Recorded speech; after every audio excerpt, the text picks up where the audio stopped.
Hi guys, welcome back. Semoga je ini adalah Samsung Galaxy A36 5G, adik kepada Galaxy A56 5G. Pada awalnya, aku ingatkan Samsung hanya fokus pada A56 je, yang 36 ni dia biasa-biasa je, tapi jangkaan aku salah sebab A36 5G ni pun padu juga.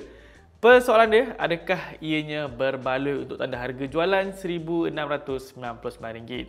Cuma Samsung ada buat promo macam biasa. Smartphone ni harga jualan dia jadi RM1,499. Adakah ianya berbaloi ataupun tidak?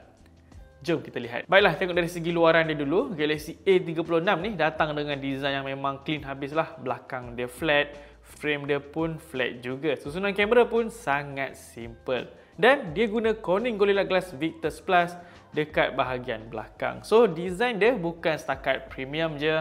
Tapi pada bahagian belakang juga ada protection yang sangat kuat. Untuk display dia sekarang sedikit lebih besar, ukuran dia jadi 6.7 inci, jenis Super AMOLED dan ada refresh rate setinggi 120Hz. So, scrolling tu memang akan terasa smooth je dan paparan pun sangat terang. Ada punya brightness tu boleh cecah sehingga 1200 nit. Memang cukup lah kalau kita nak lepak mamak ke, nak guna pada waktu siang ke, keluar parking kereta tiba-tiba nak kena tengok phone. Memang tak ada masalah pada smartphone ni sebab dia punya display mampu paparkan display yang terang. Dan dia punya warna pun cukup cantik, warna yang vivid, dia punya kontras pun cukup baik. Memang best lah kalau kita nak layan movie, nak tengok TikTok semua tu, ataupun nak main game pada Samsung Galaxy A36 5G ni. Untuk performance level, smartphone ni menggunakan Snapdragon 6 Gen 3. Ini adalah chip 4 nanometer. So, dia ada prestasi yang kuat dan juga ada daya tahan bateri yang cukup baik. Secara ringkasnya, smartphone ni cukuplah untuk kita buat untuk tugasan harian ataupun nak main game pada smartphone ni. Cuma nak main game tu boleh, tapi dapat setting yang medium lah.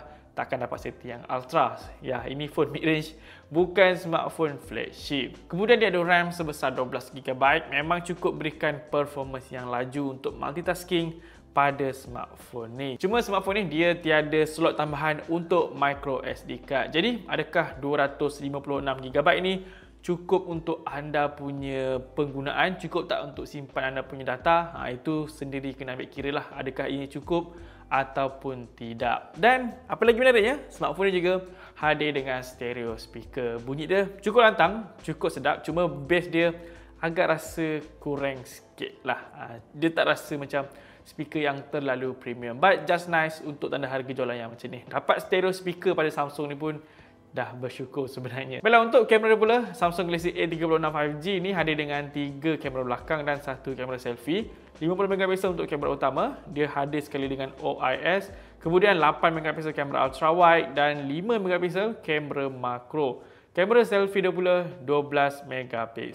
Jadi untuk kamera utama dia ni, dia punya hasil memang cukup tajam lah disebabkan adanya OIS. Kemudian untuk pengawalan cahaya dia pun sekarang ni lebih baik daripada sebelum ni. Dia punya dynamic range pun cukup luas. Dan apa yang aku perasan, dia punya gambar sekarang ni lebih ke arah true to life lah. Lebih ke arah natural. Cukup nice, cukup cantik kamera pada Galaxy A36 5G ni.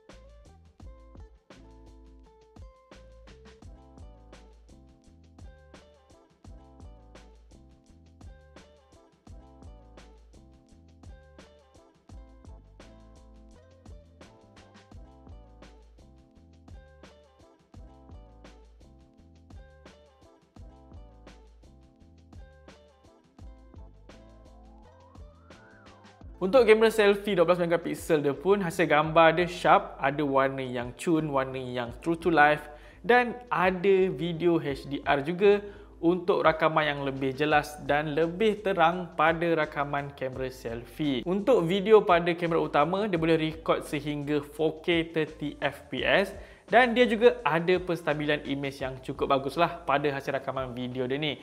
So kalau tengok kat sini, dia punya hasil rakaman cukup baik walaupun kita tengah bergerak sekarang ni, dia mampu berikan video yang cukup smooth dan apa yang aku perasan lagi, dia punya autofocus pun cukup cepat untuk fokus pada sesuatu objek. Baiklah, apa lagi yang best adalah bateri dia cukup besar, 5000mAh, memang cukup untuk guna dalam masa sehari. Dan finally, Samsung upgradekan level pengecasan dia. Sekarang ni dah jadi 45W. Barulah betul kan, dapat pengecasan yang selaju 45W ni. Barulah boleh bersaing sikit lah dengan smartphone mid-range bawah RM1,500 yang lain. Tapi macam biasa, tiada charger dalam kotak pembelian. Apa lagi yang best pada Samsung Galaxy A36 5G ni, dia hadir dengan IP67 untuk kalis air dan debu. So kalau air tertumpah semua tu, kita tak perlu risau lagi. Dan dia ada Samsung Knockbox yang mana ianya adalah satu sistem keselamatan khas lah untuk lindung data peribadi kita. Secara peribadi, untuk Samsung Knockbox ni antara sistem security yang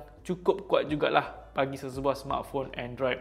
Jarang sebenarnya smartphone lain yang menawarkan satu dedicated sistem security lah untuk smartphone diorang. Tapi Samsung ada langkah tersendiri yang mana dia cipta satu Samsung Knockbox untuk lindung data peribadi pengguna smartphone Samsung. Jadi kesimpulan dia, Samsung Galaxy A36 5G ni sebuah telefon yang cukup lengkap lah untuk segmen smartphone mid-range. Bukan nampak cantik je, bukan nampak premium, tapi dia juga ada spesifikasi yang mantap. Yang mana dia ada display yang cantik, stereo speaker, gabungan ni memang best lah untuk kita layan movie. Kemudian dia ada Snapdragon 6 Gen 3 yang cukup stabil dan perform untuk buat tugasan harian.